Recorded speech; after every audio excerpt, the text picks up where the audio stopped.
إني لأعجب ممن يقرأ القرآن ولا يفهم معانيه كيف يتلذذ بقراءته. هذا سؤال عن الفرق بين النصيب والكفل في اللغة. وقد ورد في القرآن الكريم في قوله: من يشفع شفاعة حسنة يكن له نصيب منها ومن يشفع شفاعة سيئة يكن له كفل منها. لماذا قال نصيب وقال كفل؟ فالجواب أن النصيب والكفل هما بمعنى الحظ والمقدار. يكون له نصيب منها يعني يكون له حظ ومقدار مثلها، ويكون له كفل منها أي حظ ومقدار.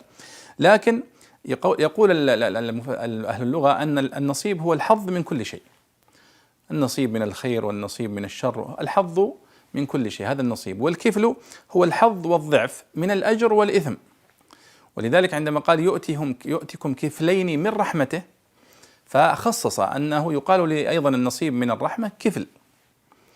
لكن لماذا فرق في هذه الآية يؤتكم من يشفع شفاعة حسنة يكون له نصيب منها، فعبر عن النصيب من الخير بالنصيب، ومن يشفع شفاعة سيئة يكون له كفل منها فخصه بالكفل؟ قالوا إما أنه من باب التطرية ومن باب التغيير في اللفظ والتنويع، وإما أن نكتة اختيار النصيب أن النصيب يشمل الزيادة ويشمل المضاعفة. فالله سبحانه وتعالى قال: من يشفع شفاعة حسنة يكن له نصيب منها، لأنه يضاعف له الأجر. ومن يشفع شفاعة سيئة يكن له كفل منها، أي حظ ولكنه لا يضاعف. فهذا هو الفرق والله أعلم بين الكفل والنصيب، وإلا فكلاهما في المعنى العام يدلان على الحظ من كل شيء، والله سبحانه وتعالى أعلم.